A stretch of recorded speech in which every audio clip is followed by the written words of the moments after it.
نہیں ہے. ضعیف کے بارے میں بس یہ کہ روایت آتے تھے بیچ میں کہیں پر معاملہ یہ ہو گیا, ٹھیک ہے, کوئی راوی جو ہے کمزور ہو گیا, کوئی ضعیف ہو گیا, تو اس وجہ سے یہ ہے. لیکن اگر کوئی روایت مختلف طرق سے, مختلف سند سے, اسناد سے جو ہے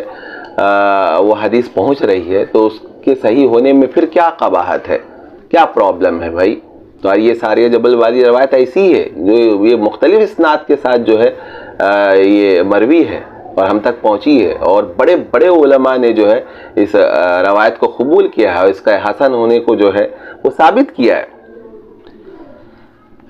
محدثین جو ہے وہ بہت, دیکھیے آپ کتابوں میں پڑھیے اس کو کہ بھائی محدثین جو ہے بہت سی حدیثیں صحیح ہونے کے باوجود اس کو نہیں لیتے ہیں. اس کی وجہ بتاتے علت خفیہ, کوئی ایسے ہی ہے کہ ان کا ذوق ہے, ان کا کوئی خاص ذوق ہے جس کی وجہ سے وہ حدیث انہوں نے قبول نہیں کیا. جیسے امام بخاری اور امام ابو حنیفہ سے ایک اختلاف رکھتے تھے, تو ایک ذوق تھا ان کا, تو انہوں نے جو صحیح حدیث لی ہے اپنے ذوق کے مطابق علت خفیہ کی وجہ سے, جو سے محدث وہی جانتا ہے, دوسرا کوئی نہیں جان سکتا کہ یہ حدیث صحیح تو ہے, اب بالکل انہی کے مطلب شرط پر ہے. جیسے المستدرک حاکم کے بارے میں کہا جاتا ہے اس میں تمام احادیث جو ہے وہ علی شرط الشیخین کہ صحیح ہے, اور اعلیٰ شرط الشیخین, دونوں امام مسلم امام بخاری ان دونوں کی شرطوں پر ہی یہ احادیث جمع ہے. لیکن ان کی بہت ساری احادیث جو آپ کو بخاری میں اور مسلم میں ملیں گی ہی نہیں, تو صحیح تو تھی, لی کیوں نہیں؟ یہ ذوق کی بات ہے, علت خفیہ ہے. پھر یہ کہ یہ محدثین جو ہیں ظاہر یہ بھی علماء ہے, یہی بابیں ہیں, یہ ان کی اجتہادی فیصلے ہیں, انہوں نے ان پہ چھان پھٹک کی ہے. یہ کوئی وحی نہیں ہے یا رسول اللہ صلی اللہ علیہ وسلم کا کوئی فرمان مبارک نہیں کہ بھئی یہ حدیث ہے, حسن ہے, یہ صحیح ہے, اور یہ تو علماء ہی کا اجتہاد ہے. علماء محدثین ان کا اجتہاد ہے, اس میں اختلاف ہو سکتا ہے کہ بعض محدثین ایک طرف گئے ہوں, اب بعض دوسری طرف گئے ہوں, تو دونوں بات کو آپ کو پیش کرنی ہے کسی روایت کے تعلق سے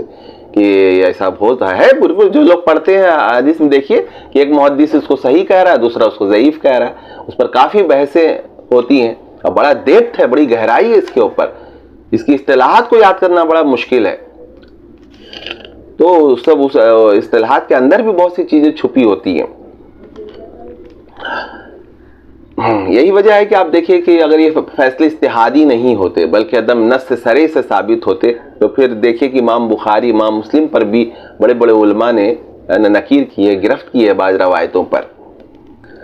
جیسے واقع افق پر جو ہے وہ بخاری میں موجود ہے, اس میں سعد بن معاذ کا نام آیا ہے, اور امام مسلم کی ایک روایت ہے ام حبیبہ کے تعلق سے جس میں ابو سفیان کا نام آ گیا. تو اس پر جو ہے علماء نے جو ہے وہ گرفت کی ہے. تو کیونکہ یہ بھائی صحیح تو ہے, اور بہت سی چیزیں ہیں جس پر آپ دیکھیں اہل حدیث جو ہے 2 سجدوں کے درمیان جو ہے رفع یدین نہیں کرتے ہیں, جبکہ یہ بخاری میں موجود ہے. تو اب ان سے پوچھئے کہ یہ علت خفیہ ہے کہ کیا ہے, اس پر عمل کیوں نہیں ہے, اب انہی سے پوچھئے. تو یہ جو ہے بات آپ دیکھیے کہ آگ پر جو پکی ہوئی چیز کھانے سے وضو ٹوٹ جاتا ہے, یہ صحیح بالکل حدیث موجود ہے, مضبوط روایت ہے, لیکن عمل کوئی نہیں کرتا ہے. بیت المقدس کی طرف جو ہے نماز پڑھنے کی حدیث موجود ہے, صحیح ہے, پر عمل کوئی نہیں کرتا ہے. یہ فقہاء کرام اجتہادی معاملات ہیں, یہ وہ غور و فکر کرتے ہیں اور ان سے استدلال کر سکتے ہیں. کسی عام آدمی کے یہ بس کا کام ہی نہیں ہے. یہ بات میں نے پہلے بھی کہہ دیا کہ بھائی یہی وجہ ہے کہ مقلدین جو ہے نا وہ عافیت میں ہے کہ یہ اصول جو ہے کہ بھائی کوئی مجتہد جو ہے اگر کسی روایت سے استدلال کرتا ہے تو وہ حدیث جو ہے وہ خود بخود جو ہے صحیح کے درجے کو پہنچ جاتی ہے. اب یہ بھائی کیوں پہنچ جاتی ہے, تو اس کے لیے آپ کو جو ہے وہ مجتہد نے جو تحقیق کی ہے اور جو اس پر باتیں کی ہے اور اس پر بالکل آپ کو پڑھنا ہوگا. اس کے لیے بڑی محنت کی ضرورت ہے. یہ نہیں کہ بس ایک بخاری کی کتاب لا کر آپ جو ہے آپ سب کو بخاری سنانے لگے کہ بھائی میں تو بخاری کا عالم ہو گیا ہوں اور بخاری میں یہ نہیں ہے. امام حنیفہ کیسے کہہ سکتے ہیں, امام شافعی یہ بات کیسے کہہ سکتے ہیں کہ بس, تو یہ علم نہیں ہے نا. وہ ایک پیسے وہ جو ہے 300-400 روپے خرچ کر کے آپ سوچ رہے ہیں کہ آپ بہت بڑے محدث ہو گئے ہیں, تو بہت بڑی غلط فہمی کے شکار ہیں آپ. اب دیکھیے کہ یا ساری الجبل والی جو روایت ہے اس میں جو راوی آئے ہیں اس میں نام دیکھیے کہ عبداللہ ابن وہب, یحییٰ بن ایوب, ابن عجلان, نافع اور ابن عمر، اور اس کے علاوہ بھی متعدد اسناد ہیں، اس روایت کے اسناد بہت سے ہیں۔ اب اس پر جو الزام لگایا گیا کہ بھائی ان کی اس جو ساریہ جبل والی روایت ہے اس کے راوی مجہول ہیں یا مدلس ہیں یا ضعیف ہیں،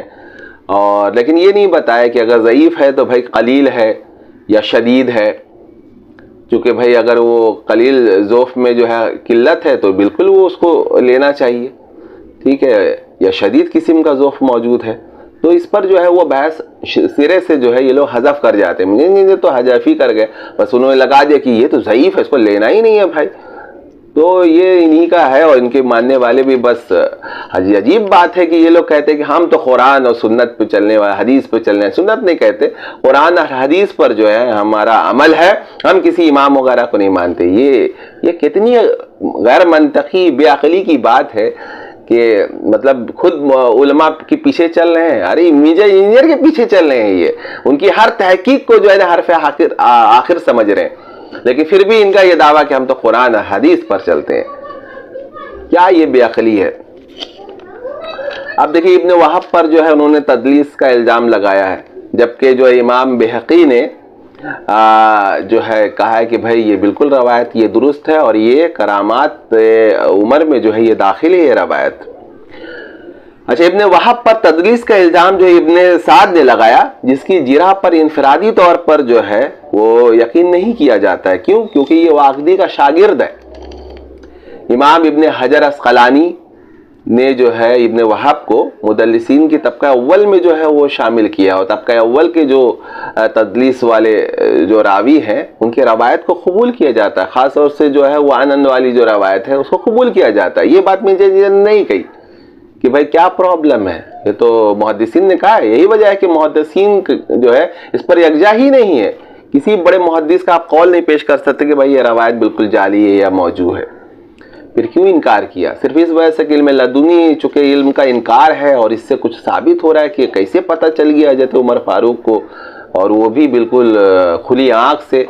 اور وہ نماز کی ممبر سے دکھ رہا ہے، تو بھائی تو اب اس کے لیے جو ہے انہوں نے یہ کر دیا کہ بھائی اس کو بالکل یہ کر دو۔ تو بھائی علم کے میدان میں آپ تو مات کھا جائیں گے، آپ کے بعد وہ جاہل جو ہے، جوہلا جو آپ کے پیروکار ہیں وہی چل سکتے ہیں آپ کے پیچھے۔ اب یحییٰ بن ایوب، ان کو بھی امام عجلی نے سکہ کہا۔ یحییٰ ابن معین، کتنا بڑا مقام یحییٰ ابن معین کا، ذرا مطلب علم حدیث میں جو ہے ان کا مقام دیکھیے کہ امام بخاری کے استاد میں ہیں یہ، امام بخاری ان کو بہت ادب سے، اور ان سے یحییٰ ابن معین انہوں نے بھی صالح کہا، سکہ کہا۔ امام ابن عدی نے بھی سکہ کہا، امام ذہبی نے تذکرۃ الحفاظ میں شامل کیا، انہوں نے صدوق کہا، علامہ ابن کرانی نے بھی جو ہے تو صدوق کہا ہے۔ تو اب بتائیے یحییٰ ابن ایوب پر بھی جو ہے وہ آپ